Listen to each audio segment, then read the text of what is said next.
একুশে ফেব্রুয়ারিতে উনি শহীদ বেদিতে পুষ্পস্তবক অর্পণ করতে গেছেন, ওখানে যে তারপরে মোনাজাত করেছে, তো এটা মহাভারত অশুদ্ধ হলো কোথায়? ৭৪ এবং বছরে কেউ করে নাই, এখানে মসজিদ আছে দোয়ার জন্য, মানে প্রগতিশীলরা বলতেছে আর কি, বাম দলরা বলতেছে অত্যন্ত গর্হিত চুয়াত্তর কাজ বছরে করেছেন। তো 74 বছরে তো তারেক রহমানই প্রথম প্রধানমন্ত্রী হয়েছে, এবং তো 74 বছরের মধ্যে তারেক রহমান এবং আগে প্রধানমন্ত্রী আপনাদের ছিল। আপনাদের ইয়াং জেনারেশন কথায় কথায় বলে আজাদি, ফয়সালা, গোলামি, ইনকিলাব, এগুলো তো বাংলা ভাষার না। আপনারা তো মানে মানে ভাষা শহীদদের সঙ্গে আপনারা বেইমানি করতেছেন। না না, শোনেন, এই যে আমরা সংবিধান সংবিধান সংবিধান বলি, সংবিধান শব্দটা কি বাংলা? এটা সংস্কৃতি দিয়ে উৎপত্তি হয়েছে। হ্যাঁ, আপনার আপনার ভাষা, আপনার ভাষাটা কি এখন আধুনিক যুগে ভাষা হলো আপনি যেটা বলছেন সেটা আপনাকে যাকে শোনানোর জন্য বলছেন সে বুঝছে কিনা। এটা বাংলা এই যে দেশ, আমরা বাংলাদেশ, দেশ কি বাংলা শব্দ? দেশ সংস্কৃতি থেকে উদ্ভব হয়েছে। আমরা প্রতিনিয়ত যে আল্লাহরে ডাকি, আল্লাহ কি বাংলা শব্দ? নাকি এখন আল্লাহ বলাও বাদ দিতে হবে? আপনি বলেন। আমার সংবিধান শুরুতেই আমরা বলি বিসমিল্লাহির রহমানির রহিম, বিসমিল্লাহ কি বাংলা শব্দ? তো এই যারা ওই যে বাম প্রগতিশীল যারা সংবিধানের দোহাই দেয়, তাদের তো সংবিধানের নাম নিতে হইলে আপনার প্রথমে বিসমিল্লাহ বলতে হবে। তো বিসমিল্লাহ কি বাংলা? সংবিধান কি বাংলা? এরা হলো এই যে প্রগতিশীল, প্রগতিশীল শব্দটাও তো বাংলা না। তো এগুলো হলো জাতিকে বিভক্ত করার জন্য এক সুকৌশলে আপনার পরাজিত শক্তি যারা, তারাই আসলে আপনার এই সাংস্কৃতিক ফ্যাসিস্ট, যেটা কালচারাল ফ্যাসিজম, কালচারাল ফ্যাসিস্টরা আপনার আমাদের দেশের উপরে, আমাদের জাতির উপরে জেঁকে বসেছে।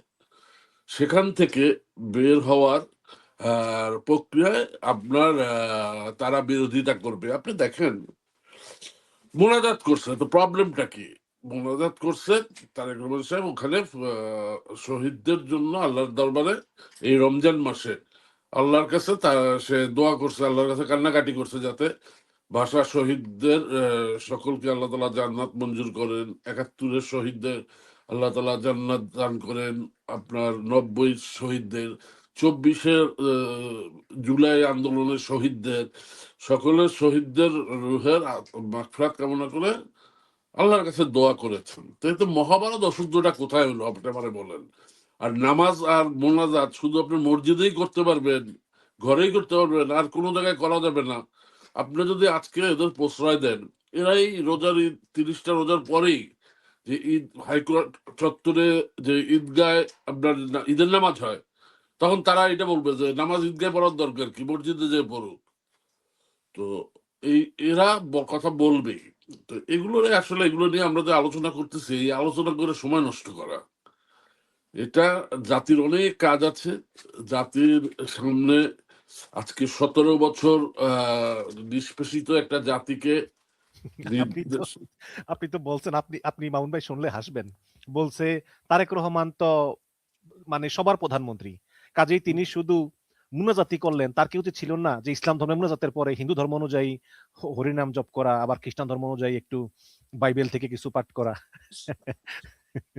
দেখেন, আমাদের সংবিধান, আমাদের সংবিধানে প্রত্যেকটি নাগরিককে সম অধিকার দিয়েছে। এটা একজন হিন্দুর যে অধিকার, একজন মুসলিমের যে অধিকার, সম অধিকার। এখন তারেক রহমান সাহেব ধর্মীয় বিশ্বাসী, উনি একজন মুসলিম পরিবারের সন্তান এবং নিজে একজন ধর্মপ্রাণ মুসলমান। তো আজকে যদি আমাদের প্রধানমন্ত্রী কোন হিন্দু সম্প্রদায় থেকে হতেন বা খ্রিস্টান সম্প্রদায় থেকে হতেন, তাহলে সে কিন্তু ওই যে বাইবেলই পাঠ করতো বা গীতা পাঠ করতো। সেখানে কিন্তু কেউ এসে প্রশ্ন করতো না যে উনি কেন আপনার কোরআন শরীফ তেলাওয়াত করলেন না, উনি কেন ই করলেন। কারণ উনি তো অন্য কাউকে বলেনি যে আপনারা আমার সাথে সবাই মোনাজাত শুরু করেন। উনি একটা জিনিস খেয়াল করবেন, উনি কিন্তু নিজে একা মোনাজাত করেছেন, ঠিক আছে? এবং ওইখানে মনে হয় বিশ্ববিদ্যালয় জামে মসজিদের খতিব সাহেব ছিলেন, উনি একটা মোনাজাত করেছেন। কিন্তু ওইখানে কি কেউ ওইখানে বলেছে যে এখানে গীতা পাঠ করাতে হবে, ত্রিপিটক করাতে হবে? করেনি তো, এটার দায় যদি পরে সেটা বিশ্ববিদ্যালয় প্রশাসনকে আপনি বলতে পারেন, কারণ এটা অ্যারেঞ্জমেন্টটা করে বিশ্ববিদ্যালয় প্রশাসন। ঠিক আছে, তো ওইখানে ত্রিপিটক পাঠ হবে না গীতা পাঠ হবে না বাইবেল পাঠ হবে না কোরআন, ওইখানে কোরআন তেলাওয়াত তো হয়নি, কোরআন তেলাওয়াত তো হয়নি। না এটা হয়নি, ঠিক এটা আছে, শুধু তারেক রহমান শুধু ওই ফুল দেওয়ার পরে হ্যাঁ, 2 হাত তুলে একটু আচ্ছা দোয়া তারেক করেছেন। রহমান সাহেব তো মনে মনে মোনাজাত করেছেন, যাই হোক ধরেই নিলাম সে উনি সে তো বাংলা ভাষায় মোনাজাত করেছে, তো এখানে গীতা ত্রিপিটক বাইবেল এগুলোর বিষয় আসতেছে কেন, আমি তো একটা জিনিস বুঝতেছিলাম। তারেক রহমান সাহেব নির্বাচনের আগে উনি অনেকগুলো জনসভা করেছেন, জনসভায় তার আগে আমাদের নির্বাচনী ইস্তেহার ঘোষণা করেছেন। তো উনি বলেছেন যদি বিএনপিকে জনগণ ভোট দিয়ে রাষ্ট্র ক্ষমতা পরিচালনার সুযোগ দেয়, তা উনি জোটের সকল দল মিলে একটি জাতীয় সরকারের আদরে একটি সরকার গঠন করবে। এখন আপনার ভিপি নূর, আজকে আমরা নূরকে অনেক বাজে বাজে কথা বলতে পারি, এটা তো ঠিক, একটি মানে বৈরী শাসন ব্যবস্থায় ঢাকা বিশ্ববিদ্যালয় ছাত্র সংসদের নির্বাচনে জয়ী হয়ে ভিপি হয়েছিল নূর, সেদিন কিন্তু আমরা সবাই ভিপি নূরকে স্বাগত জানিয়েছিলাম। তো ভিপি নূর ডাকসুর তোফায়েল আহমেদ ডাকসুর ভিপি হিসাবে যদি বাংলাদেশে মন্ত্রী হতে পারে, সেই 72 সনে মন্ত্রীর পদমর্যাদায় ছিল। আমানুল্লাহ আমান যদি সেই 90 বা 96 সনে ডাকসুর ভিপি হয় যদি মন্ত্রী হতে পারে, আসমা আব্দুর রব ডাকসুর ভিপি হওয়ার কারণে যদি মন্ত্রী হতে পারে, তাহলে ভিপি নূর ডাকসুর ভিপি হওয়ার কারণে কেন মন্ত্রী হতে পারবে না, আমি এই জিনিসটা বুঝি না। ঠিক আছে, সমালোচনার জন্য সমালোচনা করলে তো হবে না। হ্যাঁ, নূরের হয়তো অনেক দোষ আছে, আপনি সেইগুলো নিয়ে আলোচনা করেন, কিন্তু সে ছোট দল হোক, ওই ছোট ব্যক্তি নুরুই তো ডাকসুর ভিপি হয়েছিল। আর ডাকসুর ভিপিকে বা বাংলাদেশের মিনি পার্লামেন্ট হিসেবে ডাকসুকে তুলনা করা হয়। তো সুতরাং আমি মনে করি এটা মানে যারা এটা যে সমালোচনা করে, তারা আইদার তারেক রহমান সাহেবের সমালোচনা করতে হবে তাই করে, অথবা ভিপি নূরকে বা ভিপি নূরকে, নূরকে না ভিপি নূরকে ডাকসুর ভিপি পদটাকে ছোট করতে হবে তাই করে। আর এই যে এছাড়া খুনের আসামি, তারপরে চাঁদা তারপরে চাঁদা সমঝোতা, রবিউলকে যে মন্ত্রী করা হলো। আচ্ছা আসেন, এখন রবিউলকে মন্ত্রী করা হয়েছে খুনের আসামি।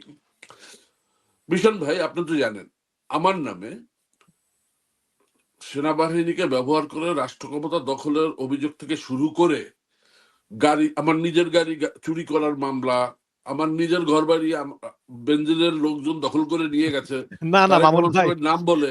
হ্যাঁ, ওই আমাকে ওই তারেক মামলা সাহেব, এই মামলা এক না, এটা দীপ্ত না দীপ, লেটমি এটা আমাকে শেষ ফ্ল্যাট করতে দেন। ফ্ল্যাট বুঝিয়ে দেয় না, দীপ্ত না, টিভির আমারও কর্মকর্তাকে তো ফ্ল্যাট সরাসরি। দখল করছে, আর তখন কি বলছে যে আমি নাকি চান্দাবাজ, আমি টাকা তুলে তারেক রহমান সাহেবকে ওইটা লন্ডনে তো হাসিনার আমলে, এটা তো আর এটা তো ইউনূসের আমলে। আমাকে বলতে দেন, চেষ্টা করলে তো হবে না। জি। হ্যাঁ, তো আমি বাংলাদেশ থেকে প্রতি মাসে লন্ডনে তারেক রহমান সাহেবকে চাঁদা পাঠাতাম, এই হুম, টা বলে প্রেস কনফারেন্স করছে আওয়ামী দোসররা বাংলাদেশে। হুম। ঠিক আছে, তো এবং তারা আমাকে নামে মামলা দিয়েছে, আমার ঘর বাড়ি দখলের মামলা দিছে, আমি দখল করছি, তারপরে আমার এই যে গাড়ি চুরি করছি, আমি আমি গাড়ি ভাঙছি, আমি চুরি করছি, আমি কাঁটা চামচ চুরি করছি, মামলার কোনো শেষ ছিল না। ঠিক আছে, কিন্তু মামলা দিলে তো যে কেউ যে কেউ নামে মামলা দিতে পারে, কিন্তু দেখতে হবে আদালতে কি রবির নামে যে মামলা হয়েছে সেই মামলায় নিদেন পক্ষে পুলিশ কি চার্জশিট জমা দিয়েছে, কারণ দীর্ঘ একটা সময় বিএনপি কিন্তু ক্ষমতায় ছিল না। রবির নামে যখন এই মামলাটা হয় তখন থেকে নির্বাচন পর্যন্ত একটি লম্বা সময় অতিবাহিত হয়েছে, এবং এই সময়ের মধ্যে পুলিশ তো বিএনপির পুলিশ ছিল না। তো ওই সময় কি রবির নামে পুলিশ চার্জশিট দিয়েছে? যদি না দিয়ে থাকে তাহলে অভিযুক্ত ব্যক্তিকে তো আপনি দোষী বলতে পারেন না। চার্জশিট কেন এটা দেয় নাই? চার্জশিট কেন দেয় নাই? চার্জশিট দেয় হয়তো নাই কেন পুলিশ? পুলিশ তদন্ত করে এলিমেন্ট পায়নি, তাই হয়তো চার্জশিট দেয়নি, এমন নাহলে দেবে এমন না কেন? এমন এমন কি হতে পারে যে পুলিশকে চাপ দিয়ে তদন্ত বন্ধ করা হয়েছে? চাপটা কে দেবে? ক্ষমতায় তো ছিল ইউনূস সরকার, এবং সেখানে তো ধরেন সেটা তো কাগজে কলমে। না না না, আপনার প্রচ্ছন্ন ভাবে আপনার প্রশাসনের সব জায়গায় একটি নির্দিষ্ট দলীয় ভাবাপন্ন কর্মকর্তারা অধিষ্ঠিত ছিলেন। তো আপনার সেই জায়গায় আপনার একজন লোককে অভিযুক্ত হলেই আপনি তাকে আসামির কাঠগড়ায় দাঁড় করাতে পারেন না। আর সবচেয়ে বড় কথা হলো, জনতার উপরে তো কেউ বিচারক নেই। অভির রবির নামে এই যে অভিযোগ যে সে হত্যা মামলার আসামি, সে তো এই অভিযোগ নিয়েই জনগণের সামনে দাঁড়িয়েছিল। জনগণ তাকে ভোট দিয়ে সংসদে পাঠিয়েছে। তো আপনি তো জনগণের গণতান্ত্রিক ব্যবস্থায় জনগণের রায়কে আপনি অশ্রদ্ধা করতে পারেন না। যেখানে জনগণ বিশ্বাস করে রবি খুনের মতন অপরাধ করেনি, তাহলে জনগণ তাকে ভোট দিয়ে সংসদে পাঠাতো না। আর ধানমন্ডির মতন জায়গা থেকে যখন একজন সংসদ সদস্য, যিনি আন্দোলন সংগ্রামে মাঠে ছিলেন এবং দেশের আপনার মেইন স্ট্রিম মিডিয়াতে প্রতিনিয়ত সে কথা বলতেন আওয়ামী সরকারের অপশাসনের বিরুদ্ধে, তো তার মতন একজন যোগ্য ব্যক্তিকে তো বিএনপির চেয়ারম্যান জনাব তারেক রহমান সাহেব তার সরকারে আমার গ্রহণ করেছেন, তো এটা সমস্যা কোথায়? না না আমার আমার আমার আমার কথা হচ্ছে যে এখন আপনি বলতেছেন যে রবিকে মানুষ ভোট দিয়েছে, মানুষ তো তাকে খুনি মনে করে না। এখন আপনি যদি শেখ হাসিনাকে দেশে না গোপালগঞ্জ এক থেকে দাঁড়া করে দেন, শেখ হাসিনাকে তো মানুষ ভোট দিবে, তার মানে শেখ হাসিনাকে মানুষ খুন করে না, তার মানে তো এইটা শেখ হ্যাঁ, হাসিনা গণহত্যা করে নাই। আমি আপনার সাথে সম্পূর্ণ একমত। শেখ জনগণের হাসিনাকে ভোট আর বিচার, গোপালগঞ্জে দাঁড়া করাতে হবে, রাইট? জনগণের আর ভোট। রবির বাড়ি কিন্তু ঢাকায় না, রবির বাড়ি কিন্তু বাগেরহাট, খুলনায়। ঠিক আছে, সে ঢাকার একটি আসন থেকে নির্বাচন করেছে, পার্থক্যটা বুঝতে হবে। শেখ হাসিনা ইলেকশন করবে তার নিজের আসন গোপালগঞ্জে, এবং শেখ হাসিনা অন্য কোনো আসনে জীবনে কোনোদিন নির্বাচন করে যেতেও নি। ঠিক আছে, আর রবি একটি দলের একটা মধ্যম সারির নেতা। সে তার অরিজিনাল বাড়ি বাগেরহাট, মোড়লগঞ্জ। সেখান থেকে ঢাকার ধানমন্ডির মতন একটি এলিট ক্লাস, যেখানে ম্যাক্সিমাম লোক শিক্ষিত, সেখান থেকে সে নির্বাচনে বিজয়ী হয়েছে। তো বুঝতে হবে দুইটার মধ্যে না পার্থক্য আছে না কিন্তু। না না, দুটার মধ্যে পার্থক্য আছে এইভাবে যে অপরাধ করলে সেটা বিচার হতে হবে। এই ভোট ভোট টোট এগুলা সঙ্গে তুলনা করে আসলে আমার মনে উচিত না। না না, অপরাধ যদি আদালতের মাধ্যমে প্রমাণিত হয় যে সে অপরাধী, এবং তারপরও যদি তাকে মন্ত্রিসভায় রেখে দেওয়া হয়, তখন আপনি এটার সমালোচনা করতে পারেন। কিন্তু একজন অভিযুক্তকে সবকিছু ও সব অধিকার থেকে তো আপনি বাদ দিতে পারেন না। আর আসেন এখন এই যে চাঁদাবাজির কথা, সমঝোতার যেটা বলছেন, দেখেন জি, আমাদের একটু মিডিয়া, একটু একটু সংক্ষেপে বলেন প্লিজ। আমাদের মিডিয়া, না এটা তো সংক্ষেপে বললে তো হবে না। আমাদের মিডিয়া না সবসময় আদ- চম্বুক অংশটা প্রচার করে। জি, ঠিক এর আগে আমাদের আলতাফ হোসেন চৌধুরী সাহেবের একটা কথা, যে আল্লাহর মাল আল্লাহ নিয়ে গেছে, এইটুক জয় মামুন এটিএনে প্রচার করে দেখেন বেচারাকে কি হেনস্থা করেছিল। অথচ বেচারা বলতেছিল ওনার ছেলেটা কদিন আগে মারা গেছে। তো ওই যে শিশুটা বাবার কোলে গুলি খেয়ে মারা গেছে, তাকে সান্ত্বনা দেওয়ার সময় অনেক কিছু বলে লাস্টে বলেছে, দেখেন আমার নিজের সন্তানও তো আজকে থেকে 10 দিন আগে মারা গেছে, বাবা হিসাবে আপনাকে আমি কি সান্ত্বনা দেব? তারপরও মেনে নিতে হবে যে আল্লাহর মাল আল্লাহ নিয়ে গেছে, এইটাই আমাদের সান্ত্বনা দিতে হবে। তদ্রুপ রবি যেটা বলেছে, রবি কিন্তু চাঁদার কথাই বলেনি। আপনি জানেন পরিবহন থেকে, পরিবহনের শ্রমিক যারা আছে, যেমন চালক, হেল্পার, একটা গাড়িতে 3 জন লোক থাকে, এদের কিন্তু স্থায়ী কোনো বেতন নাই। এরা কিন্তু আপনার ওই যে দৈনিক ট্রিপ বেসিসে এরা বেতন পায়।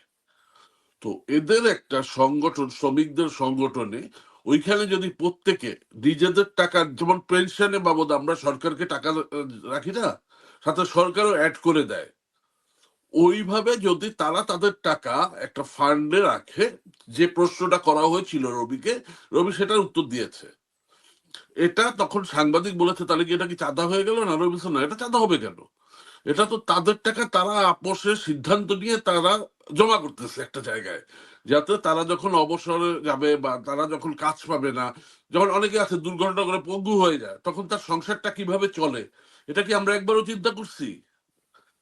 আজকে এই কত শ্রমিক প্রতিদিন দুর্ঘটনায় নিপতিত হচ্ছে, তার সংসার কেমনে চলে, তার চিকিৎসা কেমনে চলে, আমরা কি একবারও এটা নিয়ে আলোচনা করেছি? করিনি। এই টাকাটা তাদের, সেই কারণে তারা একটা নির্দিষ্ট জায়গায় সংগ্রহ করবে, এবং তাদের মধ্যে যারা যখন সমস্যায় পড়বে তাদের পিছনে ব্যয় হবে। তো তাদের টাকা তারা সংরক্ষণ করবে। তো এখানে চাঁদার প্রসঙ্গই তো আনাটা যে সাংবাদিকরা ভুল করেছেন। আর এখানে রবি চাঁদাবাজির কথা বলেনি, কারণ তারেক রহমান সাহেব চাঁদাবাজি উনি অ্যালাউ করবে না, এটা ওনার প্রথম দিনই উনি বুঝিয়ে দিয়েছেন। তো রবির ঘাড়ে মাথা কয়টা ভাই? তো সুতরাং ভুল ব্যাখ্যা করে আলোচনার টেবিল গরম করা যায়, চায়ের কাপে ঝড় তোলা যায়, কিন্তু তাতে আসলে প্রকৃত অবস্থা, বাস্তব অবস্থাকে ফুটিয়ে তোলা যায় না। আর জি রবি এখানে কোনো চাঁদাবাজির কথা বলেনি, সে বলেছে ওই যে একটা তহবিল গঠন, শ্রমিকদের টাকায় শ্রমিকদের কল্যাণের একটা তহবিল গঠনের বিষয়ে কথা বলেছিল। জি ধন্যবাদ।